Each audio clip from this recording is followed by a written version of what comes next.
Welcome to The Writer's Dream. This is a show where authors can talk about how they write their books, how they publish their books, and how they market their books. Writer's Dream is on Facebook. Just look for The Writer's Dream. We're also on YouTube. If you have any questions that you would like to direct to The Writer's Dream, please put them on Facebook. Today's guest is Sharon Agar. She is the author of Out of Options, a mystery story. Welcome, Sharon. Thank you. Glad to be here. Ah, good. I'm glad you're happy to be here. I'm happy to have you because I love mysteries. Tell me about your book. Okay, so it is a story about people in the professional world, mostly in New York.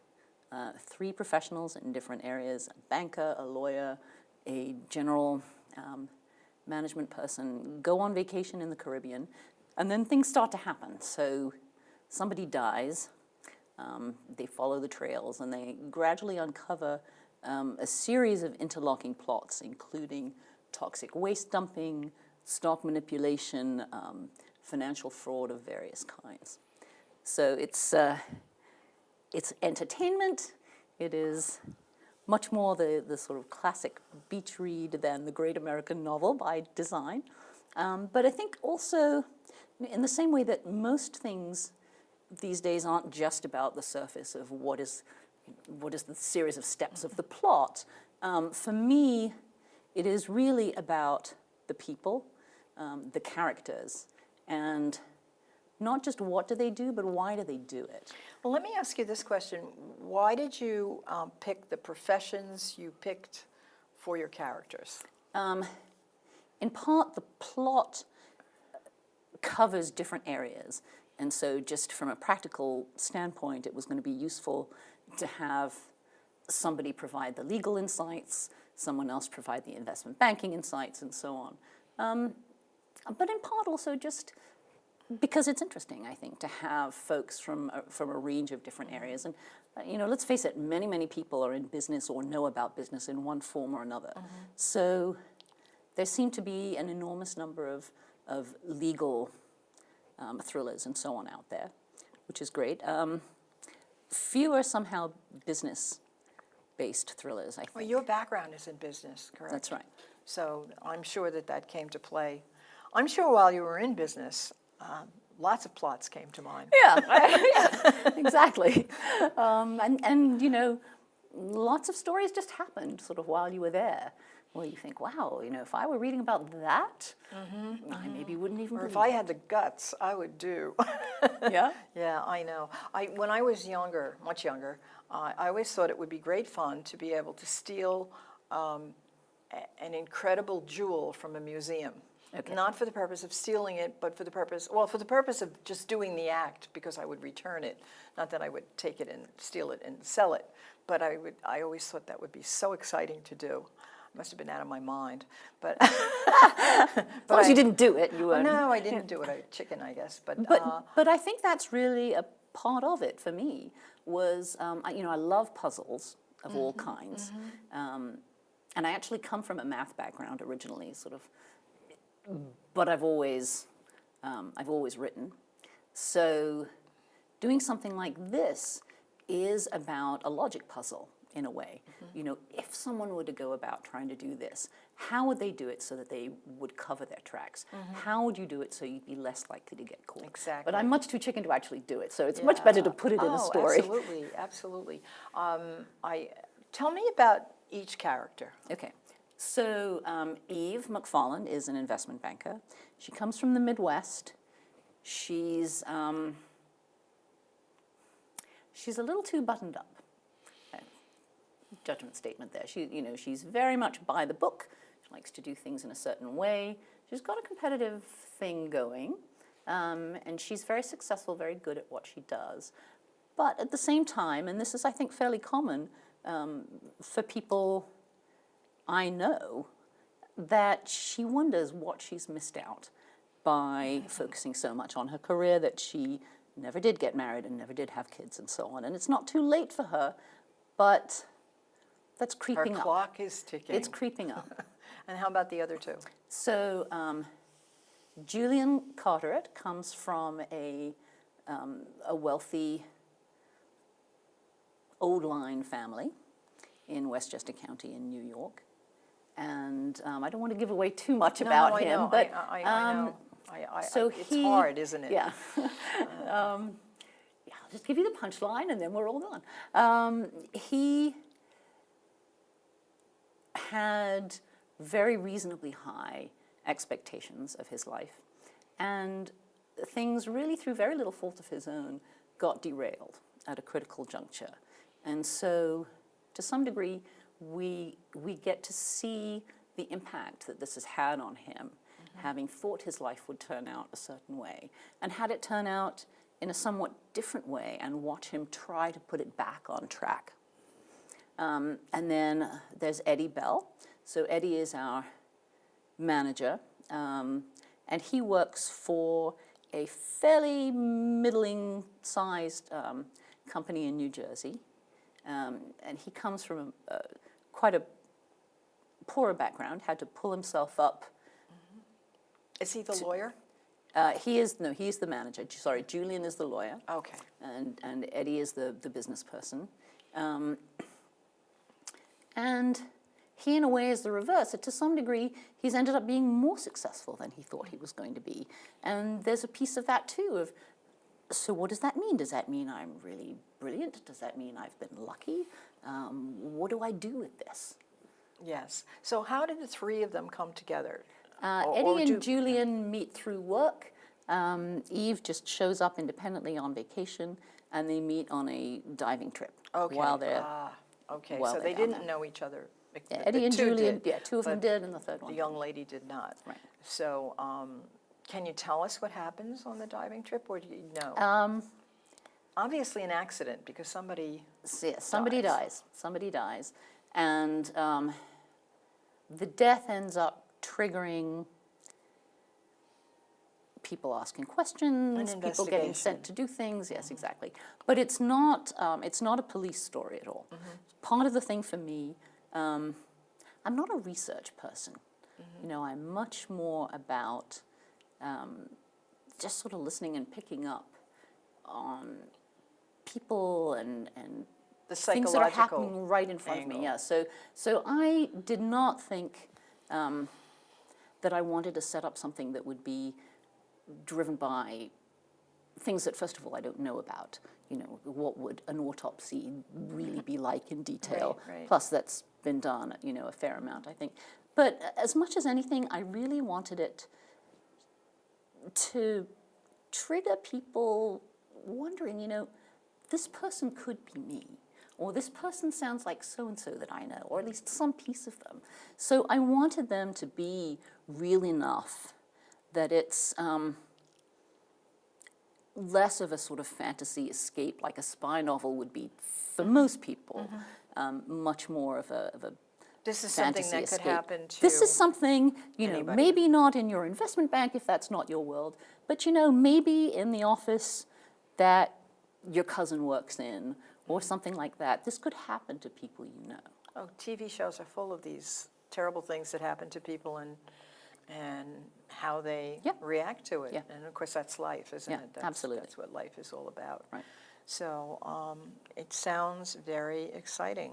So research-wise, you said you're not a research person, but you had to do some research. Oh, the research I did, though, was so much fun.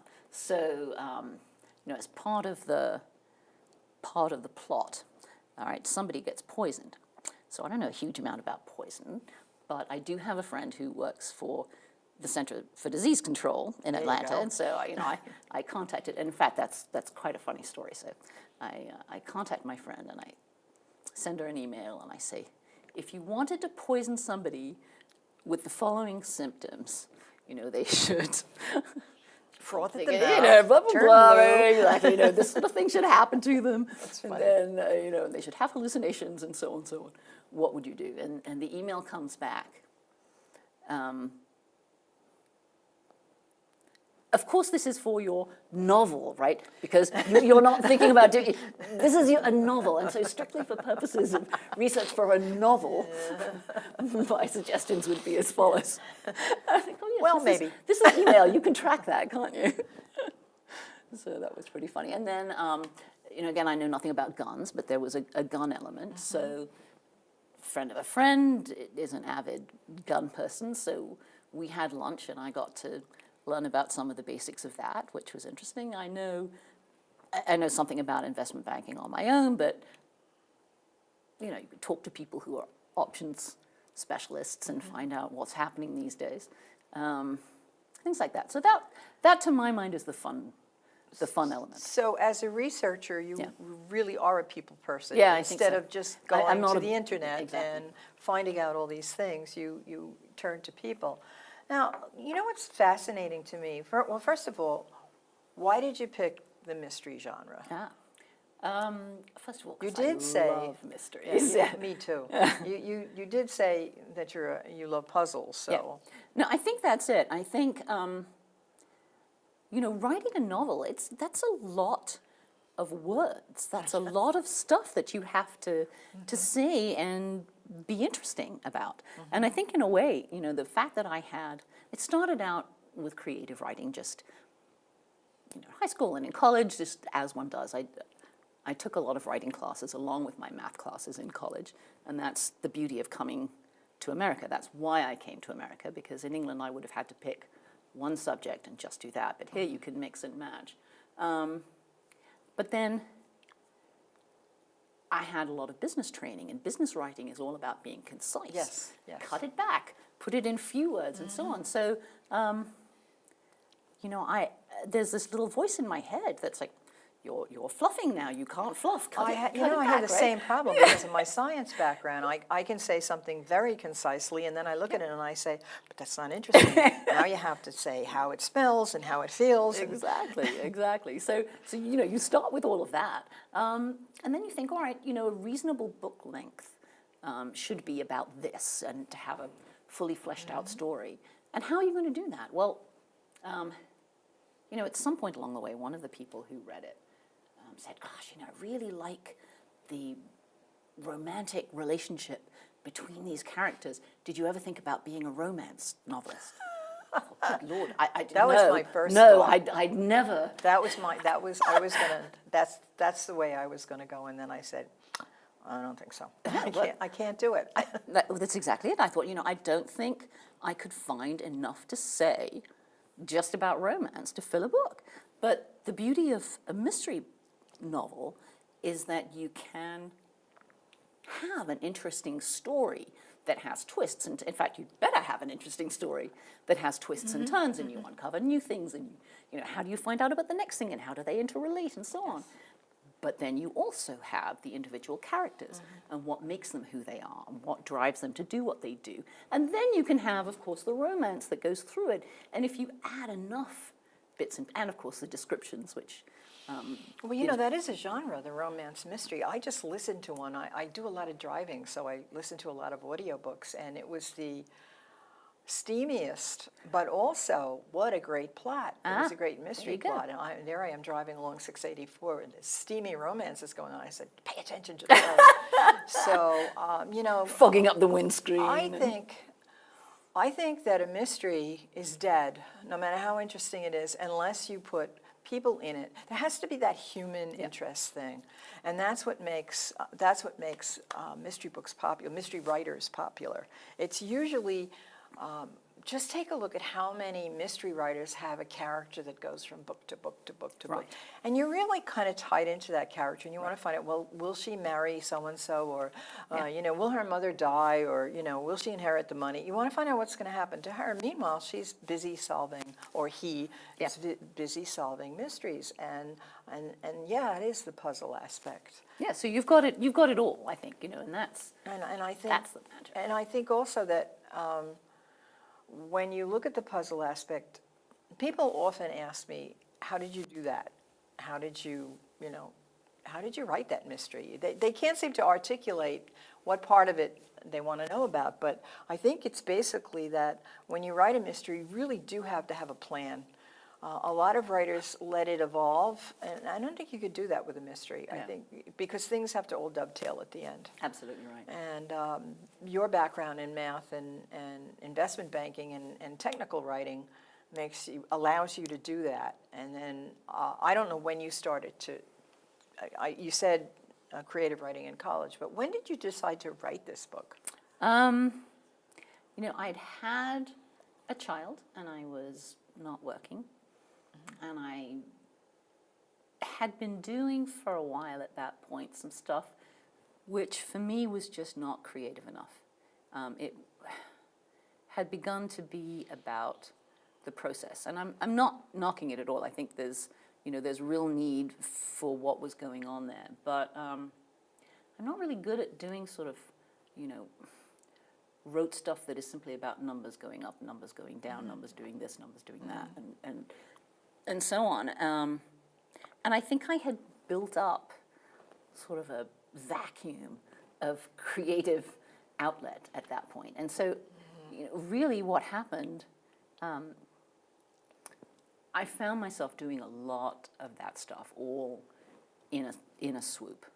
I'm a singer as well, so I went out, I started singing things, I wrote a couple of arrangements, I did a total renovation on a house which turned out to be so much fun, but very visual and very much, again, let's see, we've got this now, what could it become? And then started writing. I just needed to be in that creative mode. So you're actually a very creative person. Yeah, I think so. So that's, can I ask you, well, this is right after you had a child, so Yeah. you're pretty young. Yeah. It was in my mid-30s. Yeah, but that's pretty young. Okay. From my point of view, that's pretty young. I started writing, I guess, maybe I was in my 50s. And, yeah, and I never cared about writing. I was creative in other ways, but never cared about writing. Loved science, loved my teaching job, but it was the teaching job where I started to write stories, little stories for the kids to make, something like chemical bonding exciting, and there was a romance with the chemical bonding, so, and then I taught forensic science, and once I taught forensic science, then I had all of these little mystery plots, and I would take an area of forensic science that I really liked, like art fraud, and I put characters in, and we were off and running. That sounds fantastic. And I loved Nancy Drew when I was a kid. I really loved Nancy Drew, so I said, let me see if I can create a modern Nancy Drew. Well, we are geared to story. I have a friend who teaches nursing, and she says she comes back to that time and time again as a professor of nursing is, if you want people to really click in and understand what's going on and remember what it is that they're learning, Tie it to a story. Tie it to a story. That's right. That's right. And I did that with my teaching. That sounds great. I wish you'd been my science teacher. I created stories to go with something that I thought was important for them to know. But stories define civilizations, or civilizations are defined by their stories. Right. So I guess maybe it's just a natural part of human beings. I think so. I really do. To be a storyteller, or at least a relater of tales and lore from one generation to the next. Because who do we enjoy telling stories to most? Our children, right? So interesting. Or in my case, really anyone who will listen. Anyone who will buy the book. No, but just to get right down to it. There's a long history of storytelling in my family, and that really is a lot of what you do when you're together. And certainly we're not the only family who's like that. What Uncle Fred did when. Absolutely. Do you remember the time when, yes. Yeah, well, we are a collection of our stories. So this is the first one. Are you planning another one? Absolutely. I'm already in the, as you say, the figure out where the plot is going to go of the second one.